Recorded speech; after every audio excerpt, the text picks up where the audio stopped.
Lower the wholesale price. At least make it half. Excuse me, who is this? One evening, while having an early dinner with my in-laws and husband, the home phone rang. It was unusual for the phone to ring at this hour. Puzzled, I answered, and the woman on the other end began speaking aggressively. When I asked for clarification, she shrieked, "How dare you ask who I am? You're so rude!" "Well, I don't know who you are if you don't introduce yourself." My in-laws looked worried, and my husband gestured. "Do you want me to take the phone?" I shook my head. I should be able to handle it without hiding behind my protective husband. "Could you please tell me your name?" When I calmly asked again, the woman became hysterical. "I can't believe you don't know who I am. I'm never buying your eggplants again. I'll use cheap imported ones from now on, so goodbye." She didn't identify herself, but I realized who she was when she mentioned eggplants. She was likely the wife of the president of the pickling company I had been dealing with for 15 years, and with whom I had an exclusive contract. With the president gone, she was the only one who would bring up the contract. It's difficult to change things suddenly. We have an exclusive contract, and using locally grown special eggplants is what makes it popular, isn't it? Wouldn't it be bad to use imported ones? Idiot! Consumers don't know the difference between domestic and imported. I can buy imported ones for less than half your price. You're overcharging. At that point, I became angry. Overcharging? My eggplants can't be grown elsewhere, and the price is fair. No way. Anyone can grow eggplants in a home garden. It's a crime to sell such an affordable vegetable at such a high price. Be thankful you're not being sued. I'm canceling the contract. What an incredibly rude person. Fueled by anger, I said, "Are you sure about canceling the contract? I won't be responsible for any regrets." "No regrets. I'll make more money using cheaper imported eggplants. I'm relieved to be rid of an overcharging farmer like you. Stay away from us." What was that phone call about? As soon as the call ended, my husband, concerned, asked me, "What happened, Catherine? We heard a woman yelling. Are you okay?" My mother-in-law frowned. I began explaining to my family. "I'm Catherine, 49 years old. I am a full-time eggplant farmer for pickles. I've been married to my husband, the eldest son of a rice farming family, for over 20 years. Our daughter lives alone in the city as a college student, and our son just got a job in the city after graduating from college. My son told me, I'll come back when I find a bride, but I don't rely on that too much." My energetic in-laws and husband, who are approaching 80, are growing rice in their family home, while I and some part-timers are growing eggplants for pickling. The start of eggplant production was 15 years ago. In my hometown, small pickling eggplants have been famous since ancient times. However, these eggplants, while incredibly delicious, were known to be difficult to cultivate. They were weak against diseases and pests and would wither quickly. When I started selling them in small quantities at local direct sales outlets, I was approached by a local pickle company to enter into an exclusive contract. Due to the difficulty of cultivation, the exclusive contract offered a considerably higher price than selling regular eggplants in the market. When I heard about the deal, I was excited and thought it sounded interesting. But I was scared of being sued for breach of contract if the cultivation failed and I ended up in the red. As I was worrying, my husband said, "We have income from rice, so let's give it a try, even if it doesn't work out." And so my challenge began. I continued to try better cultivation methods every year, working diligently for 15 years despite many failures. The scale of the pickling company increased as they started selling online, and the volume of eggplants I delivered grew accordingly. Some companies heard that I was solely responsible for producing pickling eggplants and approached me for business, but I had no intention of expanding my eggplant production further. The exclusive contract was more difficult than I had expected. Although the income was stable with a fixed contract price, I had to deliver a certain amount without fail. I began to think that once my in-laws retired from the front lines of rice farming and my husband and I took over as the main rice farmers until our son took over the family business, it might be okay to quit the exclusive contract. However, I owed a debt of gratitude to the company president, so I continued to deliver the best eggplants every year as long as they wanted them. But last month, the situation changed drastically. At the beginning of last month, the company president collapsed at the factory and never returned. The president passed away last month, right? Hasn't it been 49 days yet? My mother-in-law murmurs. It was so sudden, poor thing. My mother-in-law sympathizes with the president, making a pained face. It's a relief that there's a successor, but he won't be able to return for a while, right? To my husband's words, my father-in-law responds. He was training at another pickling company. The president's son, who was supposed to become the next president, is studying know-how at another pickling company and is in charge of important transactions, so he can't quit right away. While the son is away, the president's secretary and executives were discussing how to keep the business going when the president's wife suddenly interfered, causing turmoil within the company, which I had also briefly heard about. I wonder if the president's wife can't mourn her husband's sudden death or observe a period of mourning. She should have other things to do. Everyone nods in agreement with my mother-in-law's grumbling. Anyway, I'll check the situation. I'd be in trouble if the contract was unilaterally terminated. I called the president's secretary the next day. Did you get a call too, Catherine? I'm so sorry. You seem very tired. Are you okay? The president's secretary, who usually had a lively atmosphere, had a quite downcast voice. It's not okay. I think our company is going to go bankrupt. I've been let go, so I can't help anymore. I'm sorry.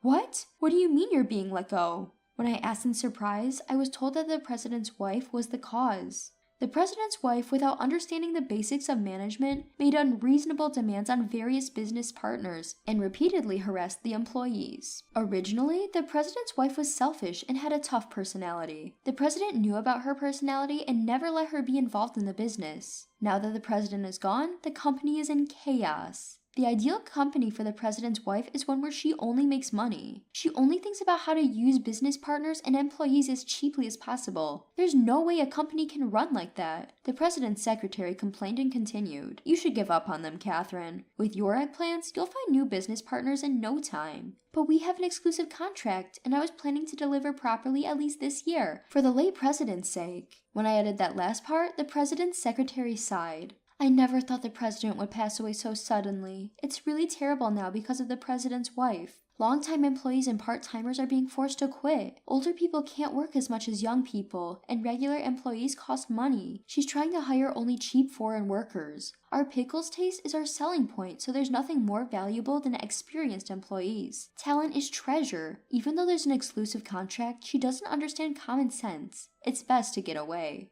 That's how far it went. I was horrified. After the call, I immediately consulted with my husband. Maybe it's time to cut ties, but there's the contract. My husband muttered with a troubled face. Yes, we've exchanged official documents. A few days later, we officially received documents stating that the pickle company was breaking the contract. What is this? Even to an amateur, this looks like nonsense, doesn't it? I thought the secretary was a decent person. The documents were so sloppy that we couldn't help but let out these words. Seeing that, both my husband and I made up our minds. We're not at fault, and luckily, it's before planting season, so it might be a good time to quit. My husband's words made me lean towards quitting, but I was worried about the reduced income over the summer, the part-timers, and various other things. We had struggled and experimented until now, and things were finally going well. I didn't find it amusing to be suddenly forced to quit for such an unreasonable reason. My husband nodded at my words. Let's think about income and the future later. I can't forgive the way she treated you, Catherine. It's their loss. They can't have cheap, low-quality imports bought just because they're cheap and the highest quality products made by us farmers with pride lumped together.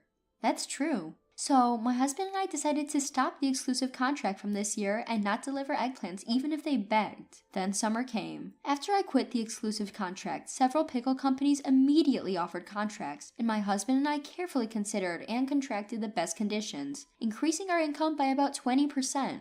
We found a new shipment destinations for the eggplants, and as we worked busily every day, I almost forgot about the rude president's wife. One day, my mother-in-law came to my workplace with an eggplant pickle. Catherine, this is awful, look.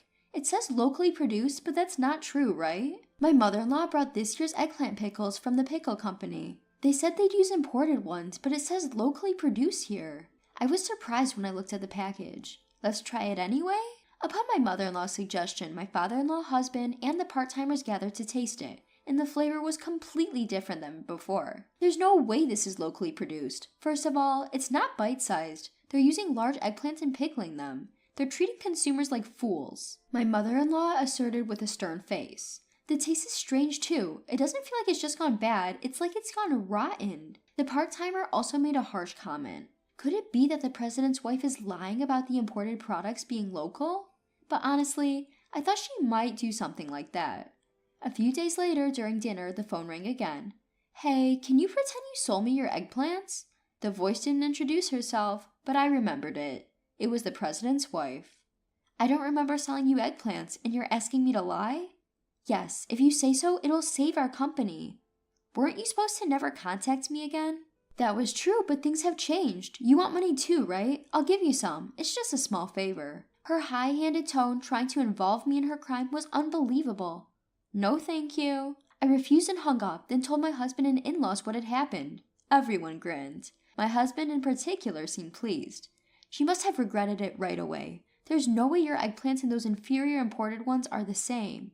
Actually, after my mother-in-law brought the pickles, I received calls from various people because I had been the one making the eggplants so far. According to information from the current pickle company, they have received numerous complaints from consumers and even been reported to the authorities. Apparently, the pickle company's in trouble now because they were internally accused of food fraud. Then a few days later, please testify that they were your eggplants. The police might investigate. I recognized the voice which didn't introduce herself from before. This time, it was almost sobbing. Well, I didn't sell them. I hung up again. The next day, a polite call came from a young man claiming to be the president's son. I'd like to meet and apologize, he said, so we decided to meet that afternoon. I asked my in-laws to do the afternoon farm work, and my husband and I waited. A young man, another young man, and a flashy older woman arrived. One was the president's son, the other his current secretary, and the woman was the president's wife. The two men were very polite, but the president's wife had a sullen attitude. Skipping greetings, the son forced the president's wife to bow her head, and they both prostrated themselves. Rubbing their heads on the floor, they apologized. Although I know the situation, is there any way you could supply eggplants again? The son pleaded, but I refused. I'm sorry, but it's impossible. You terminated our exclusive contract. I felt sorry for the son, but considering the president's wife's attitude and that we already had a contract with another company, it was truly impossible. He understood when I told him my honest feelings. Far from it, the president's son seemed to think it was only natural that I would refuse. I guess you're right. I'm very sorry for this. We unilaterally terminated the exclusive contract due to our circumstances, so we'll pay the penalty as initially agreed upon. He easily gave up and began preparing the documents with his secretary. Then, the president's wife widened her eyes. What are you thinking?